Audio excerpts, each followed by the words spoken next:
Built to Last by Arrows in Action. Heard you getting married next month. I remember when you met her and you told me she was the one. So thank you for the invite. But I couldn't get away from work and I can't afford a flight. And I know that the phone works both.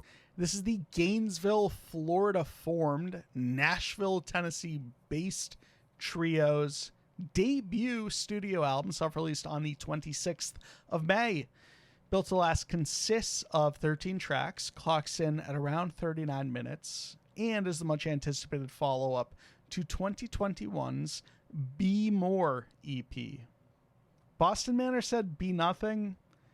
Arrows in Action said nah. Be more. Be more. Strive to do better.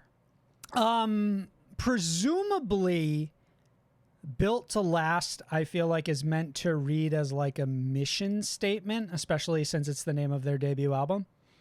I think so. Like that's the MO on here. It's like we're gonna make something that's gonna last 100 years. So, to get like a general sentiment early on here, how close did we come to our mission statement? This album's clean. They came real fucking close. I think they're pretty close. I think I don't like that like brief sigh you did. I think that as a debut record, this is a good, comfortable entrance into beginning to make a name for themselves. But I did find that it didn't quite reach the heights of my expectations based on what I think is one of the best songs of the year so far in the credits.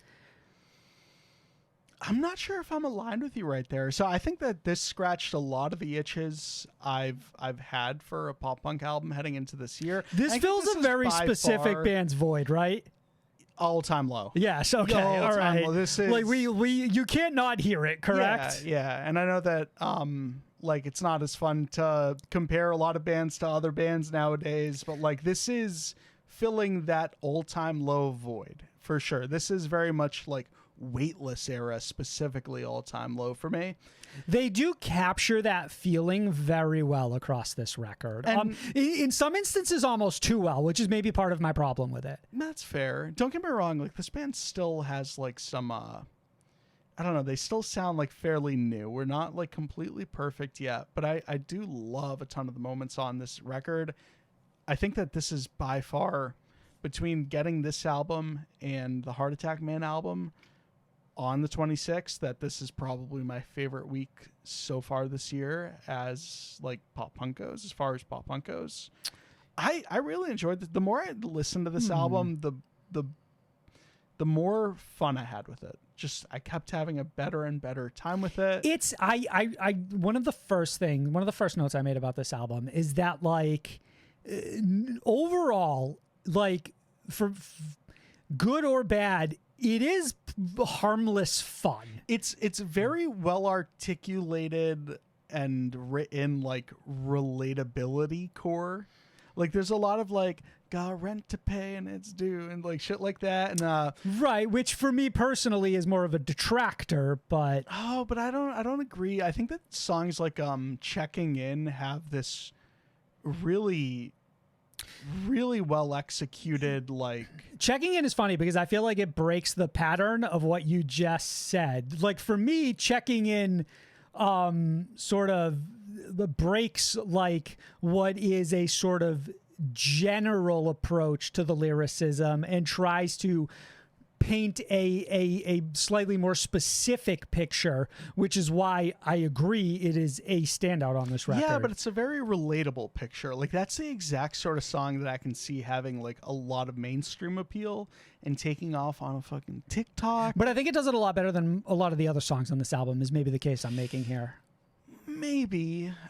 I'm not sure. I think that I put Checking In right there with a song like Put You Through Me, where it's a little bit more personal, but it's still relatable. I think that this band walks that line really well, is what I'm trying to say. And all while they're doing it, like, I just think that it's all very vibrant and very bouncy, and I'm very happy with it. Is ultimately what I walk away from this album with. And it's also funny too, because it doesn't always like it does it in unexpected ways. Like, just when I think that like the vocals are gonna go a certain way, they pivot into like not a completely unpredictable way, but like just not enough to 100%. keep your attention. Right. So like I'm listening to the song, got full attention on it, listening to the album. Like, I don't know, there's just a ton of parts about it that I really enjoy. Okay. Yeah, no, that's fair. And I don't want to take away from that. I thought that for me, standouts in particular, on their when arrows in action are not pulling in an assist, Entropy and Checking In for me were probably two of the catchier songs overall. And then the real highs for me come from features from like having the addition of Loveless and Magnolia Park and the home team, who honestly I think are great artists for Arrows in Action to model themselves after moving forward, right? Yeah, like well, what those bands, with them, at least specifically with Magnolia Park. I think Magnolia Park just did a headliner with Arrows in Action supporting. I could have sworn Arrows in Action were on that Broadside home team tour, but maybe I'm not positive about that, so I don't want to say for sure. Maybe it was no. Honey Revenge, I think. Honey Revenge was on there, so if that's but the yeah, case, this band is cut from a very similar cloth. Right, though I do feel like those three bands in particular for me do this style slightly better, and I think they bring a little more like spice and personality to it than I found on this Arrows in Action album. So for me, it's I think in a sense it's very good to bring in these collaborations and almost have your name within the same like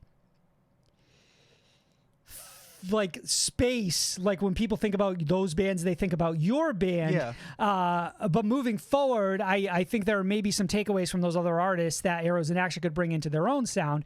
I think for me, some of the things that stand out in a negative sense is I just think there's a little bit of a blandness to tracks like High and Seeing Red. I don't know. I actually really remember liking High, and Seeing Red I think has a ton of like experimental shit that they're doing with some of both the production and some of the instrumentals, especially because that song has like a breakdown towards the back half, and it's just like a ton of like non-tradition. It's not just like some fucking guitar playing and some drumming. It's like they're adding in like a ton of production value to it. Seeing Red was a standout for me, so it looks like Sam and I are almost completely divided on this album. Yeah, I wouldn't say completely, but we are at odds a little bit here. I think for me this is more of a proof of concept. I would probably give it like a soft 3. I think overall it's good, but it didn't have quite enough standout moments or any one particular thing that I thought Arrows in Action really excelled at versus other bands in a similar space. I will definitely keep an eye on them moving forward, because when they hit like tracks like Entropy in the credits and Checking In, I think this band is very good. I just think over the course of this 13-track album, there wasn't quite enough of those moments for me. That's fair. Maybe we're not super far off, because I think I'm only looking at like a strong 3.5 on here. But I think that half of the tracks on here are already this band doing some pretty wonderful things with a ton of like delivering on a ton of the potential that you already see that they have. So I don't know. I think that Arrows in Action are actually positioned now to do some really big things, whether it's with the songs off of this record or if it's just the songs on the next album. I don't know. I really like this new one. I really recommend it. Go check it out.